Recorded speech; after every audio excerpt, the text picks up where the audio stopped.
Hello everyone, आप देख रहे हैं एपी न्यूज़ इंडिया और मैं हूं आपके साथ जेपी भारद्वाज। तो आइए आज की वीडियो की शुरुआत करते हैं और बताते हैं कि आज की वीडियो में एक खास खबर क्या होने वाला है।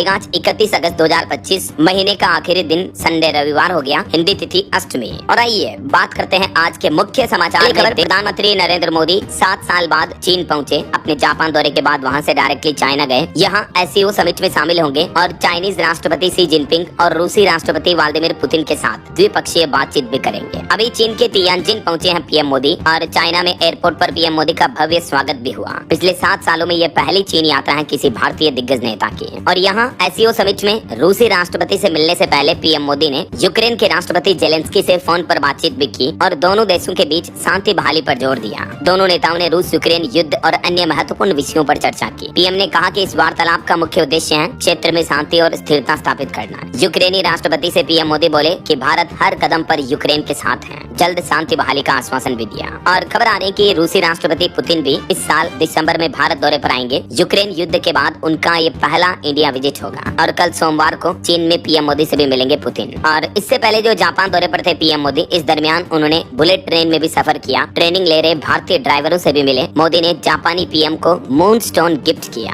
और पीएम के इस जापान दौरे के दौरान इंडिया जापान के बीच कई सारे टाइज हुए। मेक इन इंडिया से लेकर मेक फॉर द वर्ल्ड तक। जापान से भारत ने 170 से भी ज्यादा समझौते किए। 13 अरब डॉलर का निवेश भी करेगा जापान भारत में अलग अलग क्षेत्रों में। भारत जापान इकोनॉमिक फोरम में बोले पीएम मोदी कि जापान टेक पावर हाउस है तो भारत भी एक टैलेंट पावर हाउस है। चलिए अगला अपडेट देखिए। पीएम नरेंद्र मोदी आज 31 तारीख को मन की बात कार्यक्रम का भी आयोजन करेंगे। अगस्त महीने का अंतिम रविवार है आज 31 तारीख को, तो मन की बात का प्रसारण होगा। ठीक सुबह 11 बजे आम जनता कार्यक्रम सुन पाएंगी। और चलिए अगली बड़ी खबर देखिए। अमेरिकी कोर्ट ने अमेरिकी राष्ट्रपति डोनाल्ड ट्रंप के ज्यादातर टैरिफ को गैर कानूनी बताया। वैसे कोर्ट ने फिलहाल तो टैरिफ पर रोक नहीं लगाई है, लेकिन कोर्ट के इस फैसले पर ट्रंप ने कहा कि अगर टैरिफ हटे तो अमेरिका बर्बाद हो जाएगा। और एक रिपोर्ट ये भी सामने आ रही कि नोबेल पुरस्कार के लिए भारत ने अमेरिकी राष्ट्रपति ट्रंप को नॉमिनेट नहीं किया, इसीलिए भारत पर टैरिफ लगाया है अमेरिका ने। न्यूयॉर्क टाइम्स के अखबार की तरफ से यह दावा किया गया, क्योंकि ट्रंप ने भी कहा कि पाकिस्तान ने तो मुझे नोबेल के लिए नॉमिनेट कर दिया है, भारत भी ऐसा करे। तो इससे मोदी भी नाराज हुए। और न्यूयॉर्क टाइम्स की रिपोर्ट में ये बताया गया है कि भारत अमेरिका के बीच तनाव की असली वजह ट्रंप की नोबेल प्राइज की ख्वाहिश ही है। यही वजह है कि ट्रंप ने भारत पर कुल 50% टैरिफ लगाया है, जिसमें 25% एक्स्ट्रा टैरिफ रूसी तेल खरीद की वजह बताई जा रही है। और ट्रंप के टैरिफ को संघीय अदालत ने भी अवैध बताया।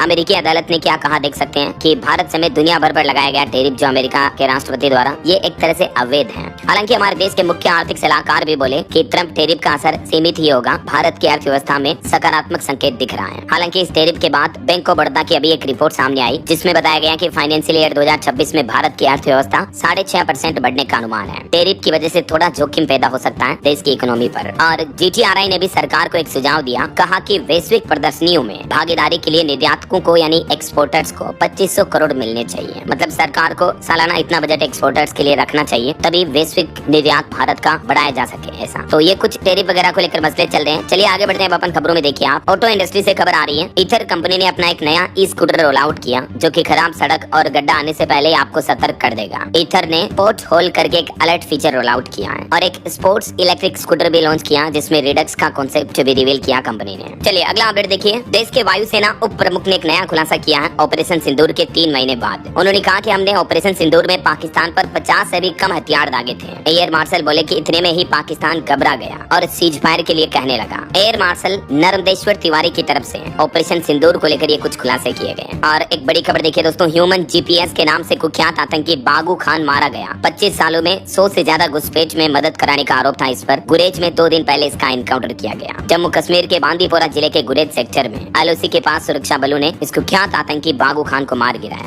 और दिल्ली हाईकोर्ट का एक बड़ा फैसला देखिए। आरोपी बदनाम हो, रेप विक्टिम नहीं। समाज को अपनी सोच बदलनी चाहिए, क्योंकि एक आरोपी ने एक केस में दलील दी थी कि अगर केस चला तो पीड़ित की बेइज्जती होगी। तो दिल्ली हाईकोर्ट ने एक रेप केस की सुनवाई करते हुए कहा कि ऐसे मामलों में आरोपी की बदनामी होनी चाहिए, रेप विक्टिम लड़की की नहीं। और एक केस देखिए। दहेज प्रताड़ना के केस में सुप्रीम कोर्ट ने सास को बरी कर दिया, ये कहते हुए कि ऐसी बातें हवा से भी तेज फैलती हैं। सिर्फ आरोपों के आधार पर सास को दोषी नहीं मान सकते हैं, क्योंकि दहेज प्रताड़ना में अक्सर ससुराल वाले सास पर भी आरोप लगा देते हैं, लेकिन केवल कथित तौर पर आरोप लगाने से आरोपी साबित नहीं किया जा सकता। ये सुप्रीम कोर्ट ने सभी बहुओं को भी संदेश दिया। चलिए अगला अपडेट देखिए। अदानी को मध्य प्रदेश की मोहन यादव सरकार से मिला थर्मल पावर प्लांट लगाने का ऑर्डर और इस प्रोजेक्ट से MP के 7000 से भी ज्यादा लोगों को नौकरी मिलेगी। मध्य प्रदेश के अनूपपुर जिले में 800 मेगा